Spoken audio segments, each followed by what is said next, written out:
AI ধীরে ধীরে ইন্টারনেটকে ধ্বংস করছে। এআই এর কারণে একদিন তথাকথিত এই ইন্টারনেট থাকবে না। অনেকেই ধারণা করেন যে এআই মানব জাতির ধ্বংসের কারণ হবে, যেমনটা আমরা বিভিন্ন সায়েন্স ফিকশন মুভিতে দেখতে পারি। কোনো একটা এআই রোবট পুরো পৃথিবীকে ধ্বংস করে ফেলছে, সেটা হোক এজ অফ আল্ট্রন মুভি কিংবা রোবট মুভি রজনীকান্তের। কিন্তু ও সমস্ত তো থাকলো, ওগুলো তো অনেক পরের কথা। কিন্তু বর্তমান সময়ে এআই ধীরে ধীরে আমাদের ইন্টারনেটকে গ্রাস করে ফেলছে, ধ্বংস করে ফেলতেছে। তো চলুন জানা যাক যে কিভাবে এআই এটা করতেছে। তো শুরুতে আমাদের জানা উচিত এআই জিনিসটা কি। অনেকেই হয়তো জানেন এআই মানে, কেউ ভাবেন যে কোনো একটা চ্যাটবট হবে, আবার কেউ ভাবেন স্মার্ট কোনো ডিভাইস হবে, কিংবা অনেকেই ভাবতে পারেন সাইফাই মুভির কোনো রোবট হবে, আবার কেউ জেমিনি আর চ্যাট জিপিটিকে এআই মনে করে বসে আছেন। কিন্তু সত্যি কথা বলতে এআই এর দুনিয়াটা অনেক বড়। তো অনেকের অনেক রকম মিথ এবং অনেক রকম কনফিউশন আছে,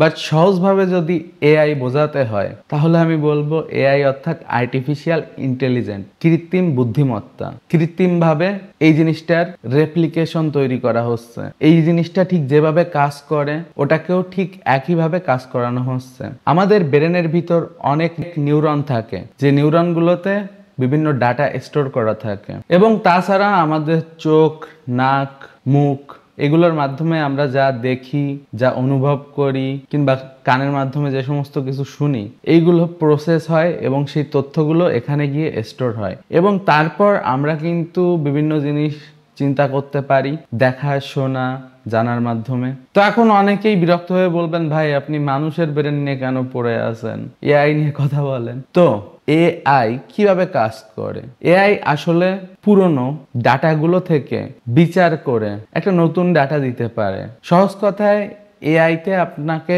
প্রথমে ট্রেনিং দিতে হবে, অনেক কিছু শেখাতে হবে, তারপরে কিন্তু সে আপনাকে কিছু একটা দিতে পারতেছে। এআই মানে এমন কিছু না যে সে নিজে নিজে কিছু আবিষ্কার করে ফেলতেছে। এআই এর যে এত বড় জ্ঞানের ভান্ডার, এটা কোথা থেকে আসছে? বিভিন্ন বই, ইন্টারনেটের ওয়েব পেজ, নিউরাল নেটওয়ার্ককে এআই বিভিন্ন ধরনের ডাটা স্টোরেজ করে, কিংবা এটাকে আপনারা ভাবতে পারেন এআই এর ডাটা স্টোরেজিং এর একটা অ্যালগোরিদম বা ফর্মুলা। যিনি এআই তৈরি করেন তিনি সেই মডেলটিকে বিভিন্নভাবে প্রোগ্রাম করেন। ডিপেন্ড করে যে ওইটার পারপোজ কি, ওই এআইটা দিয়ে কি কাজ হবে, সেই হিসেবে তিনি ট্রেনিং ডাটা প্রোভাইড করেন। আর তারপর আপনি যখন এআইকে সেই রিলেটেড যে কোনো কিছু জিজ্ঞাসা করবেন, সে সেইটার রিপ্লাই দিয়ে দিতে পারবে। তো বর্তমান সময়ে এআই মডেলগুলো ডেভেলপড হতে হতে এত ডেভেলপড হয়েছে যে যে কোনো তথ্য দিলে তারা কিন্তু রিপ্লাই করে দিতে পারে। তো তাহলে ভাবুন তাকে কি পরিমাণ ট্রেন করা। আর পরবর্তীতে যখন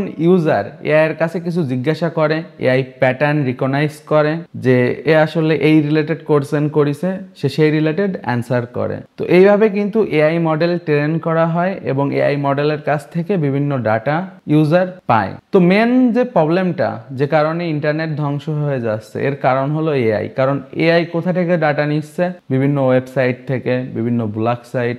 2010-15 সালের কথা, তখন কিন্তু আমাদের দেশে প্রচুর পরিমাণ ব্লগিং চলতো। অনেক ধরনের টেকনোলজি রিলেটেড আর্টিকেল, এমনকি মোবাইল ফোনের দাম জানার জন্য আমরা কিন্তু বিভিন্ন সাইটে যেতাম। আর সত্যি কথা বলতে টেকনোলজিতে আমার ইন্টারেস্ট আসে কিন্তু এই সমস্ত আর্টিকেল পড়েই। কারণ তখন না ইউটিউব ছিল, ইউটিউবে এত ভিডিও টিডিও কিছু ছিল না।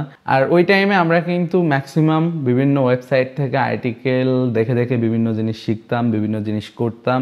দেশি বিদেশি অনেক ওয়েবসাইট আছে, বাংলাদেশের ট্রিক বিডি, এই সমস্ত সাইট ছিল। এরা বিভিন্ন ধরনের টেকনোলজি, বিভিন্ন ধরনের ব্লগ পোস্ট, আর্টিকেল এগুলো কিন্তু পাবলিশ করতো। তাছাড়া বিভিন্ন টিপস অ্যান্ড ট্রিক্সও পাবলিশ করতো। ঠিক একইভাবে ইন্টারন্যাশনালেও কিন্তু এরকম অনেক ব্লগিং প্ল্যাটফর্ম ছিল।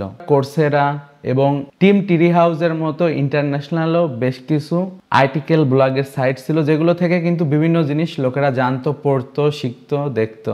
ইন্টারনেটে ভিডিও স্ট্রিমিং প্ল্যাটফর্ম আসার পর থেকে ওই জিনিসগুলোর কিন্তু ভিজিটর কমে গেছে। ঠিক একইভাবে আগে কিন্তু একটা সময় বিভিন্ন ফ্রম আর কমিউনিটির ওয়েবসাইট হতো।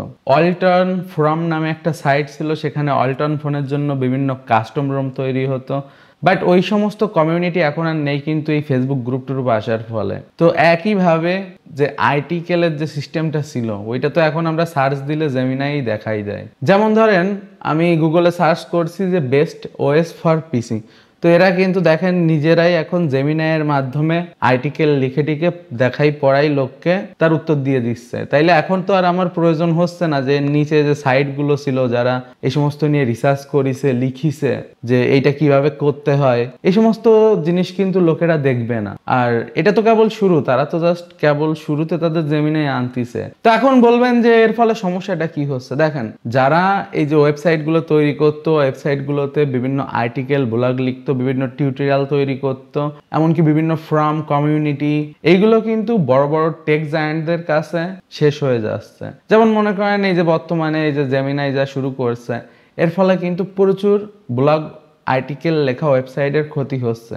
তো যে সমস্ত ওয়েবসাইট যারা একটা সময় ইন্টারনেটের সব থেকে বড় অংশ ছিল, তারাই কিন্তু তিলে তিলে ক্ষতি হয়ে যাচ্ছে। কারণ 2000 যখন 9-10 থেকে অলমোস্ট বাংলাদেশে 15-16 সাল পর্যন্ত ইউটিউবের তেমন ব্যবহার ছিল না। ইন্টারনেট বলতে এই সমস্ত ব্লগ ওয়েবসাইট, গুগল, টুকটাক ফেসবুক, তাও তখনের ফেসবুক অন্যরকম ফেসবুক ছিল, এখনের মতো না। তো মেন সমস্যা হলো জেমিনাই এই ডাটাগুলো সে কিন্তু নিজে তৈরি করতেছে না। যতগুলো ওয়েবসাইট তার এখানে ইন্ডেক্স হচ্ছে ওইগুলো থেকে ডাটা ক্রল করতেছে, ক্রল করে সে পরবর্তীতে সবগুলো মিলাই ঝোড়ায় একটা খেসুরি তৈরি করে আমাদের সামনে প্রেজেন্ট করতেছে। এর ফলে যদিও ক্ষতি হচ্ছে ওয়েবসাইটের অনারদের, কারণ তাদের ওয়েবসাইটে গিয়ে যখন আপনি আমরা গিয়ে কিছু পড়বো, তখনই তো তাদের ওই আর্টিকেল লেখাটা সার্থক হবে, তখন তারা পেমেন্ট পাবে, প্যাড থেকে রেভিনিউ পাবে।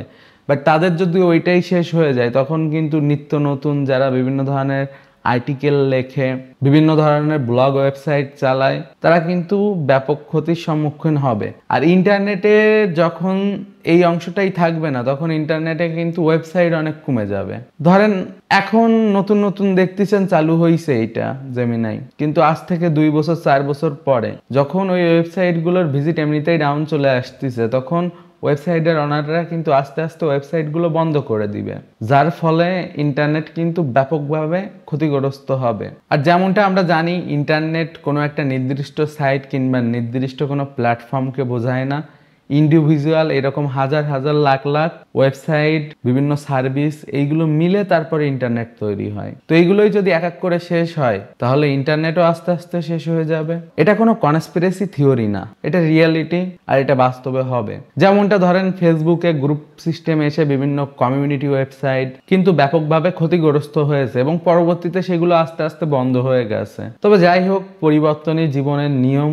আর এইভাবে কিন্তু আর্টিফিশিয়াল ইন্টেলিজেন্ট ধীরে ধীরে ইন্টারনেট শেষ করে দিচ্ছে। আর তাছাড়া এআই নিয়ে আমি আরও ভিডিও তৈরি করব, আপনারা অবভিয়াসলি কমেন্ট করে জানাবেন। আপনাদের যদি কোনো প্রশ্ন থাকে তাহলে আমি সেটা নিয়ে ভিডিও তৈরি করার চেষ্টা করব।